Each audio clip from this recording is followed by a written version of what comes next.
Welcome to the gardening place.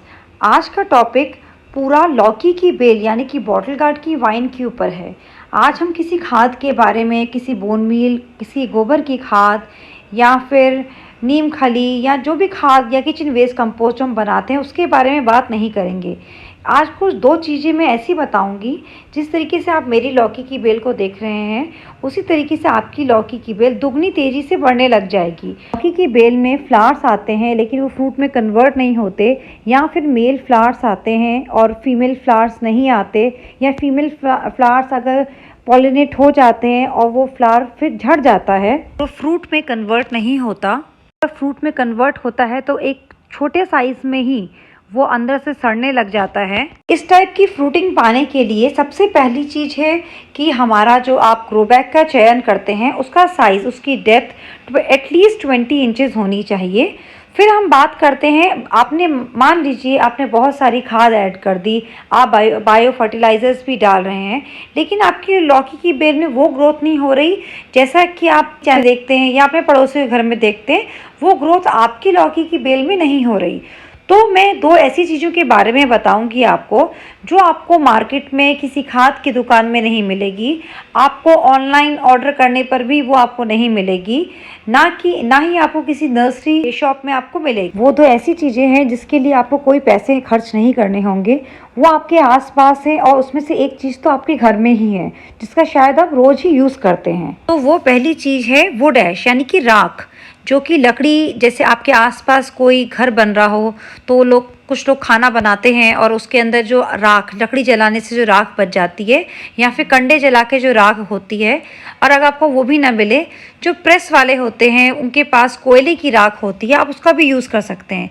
तो उस राख के अंदर potassium, phosphate, copper, iron, magnesium बहुत ज़्यादा मात्रा में होता है, जो कि प्लांट्स की ग्रोथ में बहुत ही हेल्पफुल न्यूट्रिशंस हैं।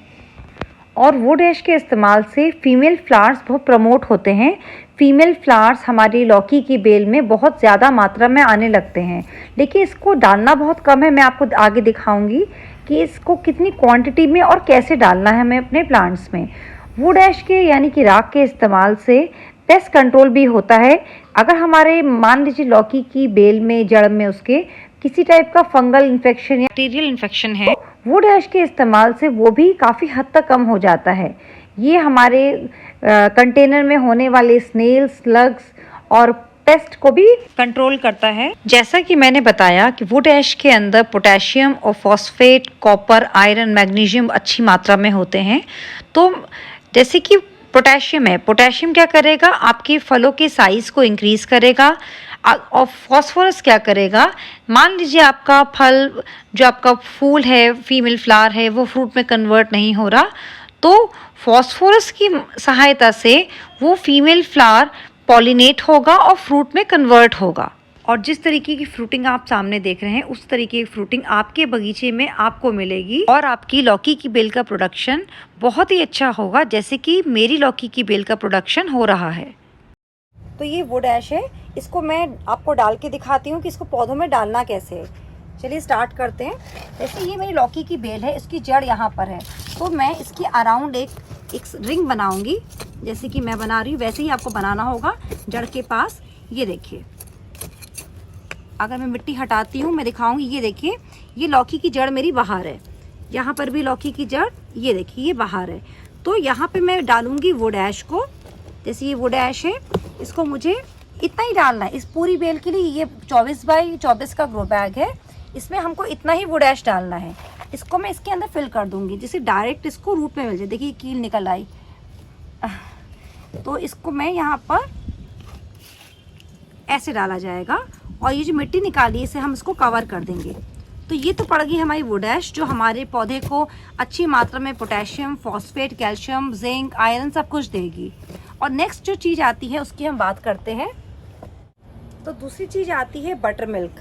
अब हम नेक्स्ट जो सेकंड खाद के बारे में आपको बता रही थी, वो लिक्विड फर्टिलाइज़र है ये बटर मिल्क। इसके अंदर जैसे ये बटर मिल्क है, इसके अंदर ये टेबल सॉल्ट आप देख रहे हैं, यानी कि काला नमक मैं डालूंगी, जस्ट एक चुटकी। और ये जो बटर मिल्क जब हम डालते हैं तो इसके अंदर जो न्यूट्रिशन है, इसके अंदर बहुत ज़्यादा कैल्शियम होता है। और जब ये मिट्टी में जाएगा, जैसे मैंने एक चुटकी डाल दिया, बस इतना ही बहुत है। और जब जैसे ही काला नमक बटर मिल्क के साथ मिलता है, ये डालने से जो फीमेल फ्लावर्स हैं वो बहुत ज़्यादा मात्रा में आने स्टार्ट हो जाते हैं।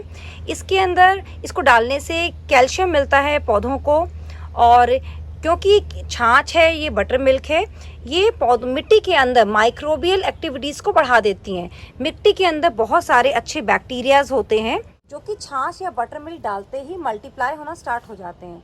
और जब ये बैक्टीरिया मल्टीप्लाई होते हैं तो ऑटोमेटिकली हमारे पौधे की ग्रोथ बहुत ही अच्छी स्टार्ट हो जाती है। चलिए दिखाती हूँ उसको डालना कैसे है।